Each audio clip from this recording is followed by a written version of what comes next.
Here with Matt Brown, publisher of Extra Points. We're here to talk about the ACC realignment. You're hearing a lot about grant of rights, where Miami stands. Matt, what can you say about maybe where the ACC currently stands and maybe moving forward? I know there's 7 schools that are talking quite a bit about what the future might look like in the conference. Sure. I mean, I think Pat Forty had his best right after the spring meetings, right? The summer meetings.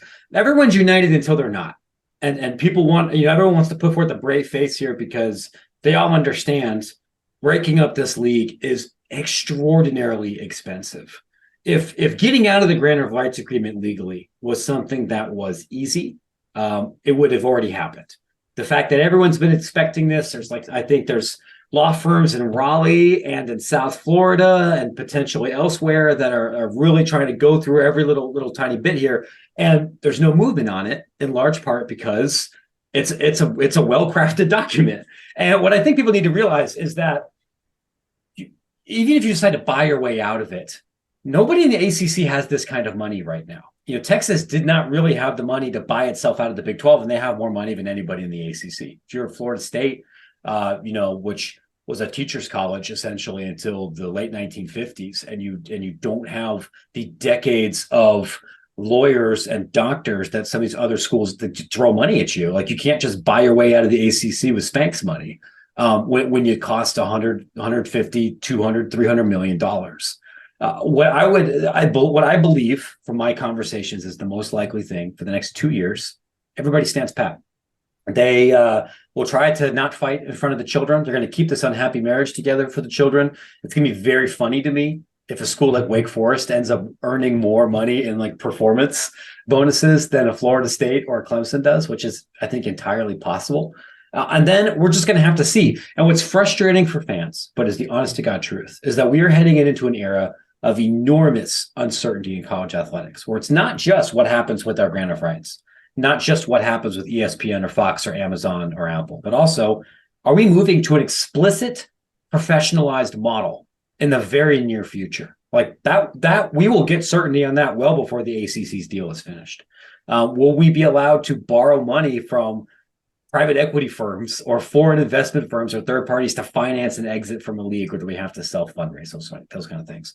So I say all that in 2026, 2027, college football could be so different legally that the grant of rights doesn't matter, because Boston College is now playing with Amherst, and this league changes a little bit. And I'm not going to sit here and lie and pretend that I have a functioning enough crystal ball to tell you exactly. So I would just say, if you're a Miami fan, enjoy the ACC for the next 2 years. Make the best of what you can right now. You are not losing because of the ACC's television deal right now. Like, that is not the reason that you're struggling. I would point to some of your boosters, or point to some of your administrative culture as a bigger issue. And then there's come 2026, 2027. Who the hell knows? A lot of things could be on the table. Yeah, absolutely. As it stands, again, just a reminder to people, a current deal through 2036. It was signed a long-term deal, their 20-year deal back then, to go through 2036. Miami, maybe your thoughts on this, and I will wrap this up, but a lot of talk, Big Ten or SEC for Miami if they were go to a new conference. And first off, I feel like, I know Miami fans are frustrated with the ACC, and you touched on the 2-year thing. I think from a Miami perspective, when they joined the ACC, nothing essentially has gone right. They've not won the conference in football. It's been a hugely disappointing thing. I think as much as Miami wants to move on from it, Miami has been part of the problem, essentially a school that hasn't delivered to rise the ACC level of essentially program or conference prestige in a sense. So hopefully Miami, obviously, if they can somehow turn this thing around, get a win the conference before it folds, I think that would be certainly a beneficial thing. But any thoughts on Big Ten, SEC for Miami if we're looking ahead to maybe a new conference? Any one of those conferences stand out? Those are obviously the 2 leading conferences right now. Yeah, I mean, you wouldn't leave the ACC unless you were going to one of those 2 leagues.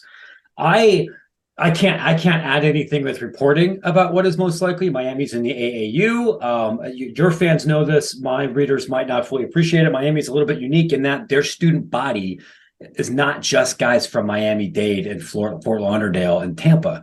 They recruit a ton of students from the Northeast, and they recruit a ton of international students, which fits a little bit more into the Big Ten's holistic research purpose. Like, I think if you really pop the hood You set aside football, you set aside the 1980s Miami Hurricanes, and you look at the school itself.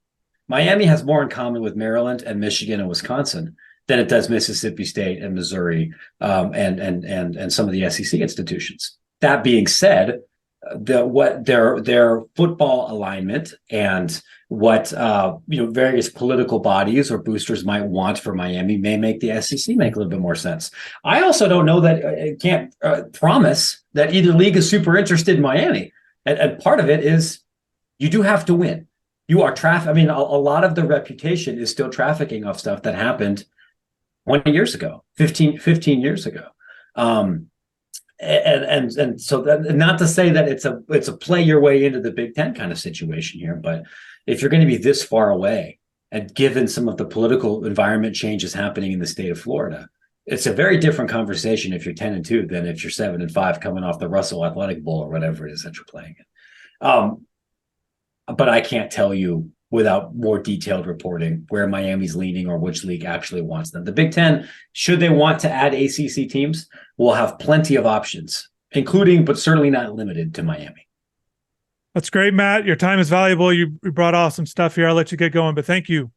No problem. Thanks for having me.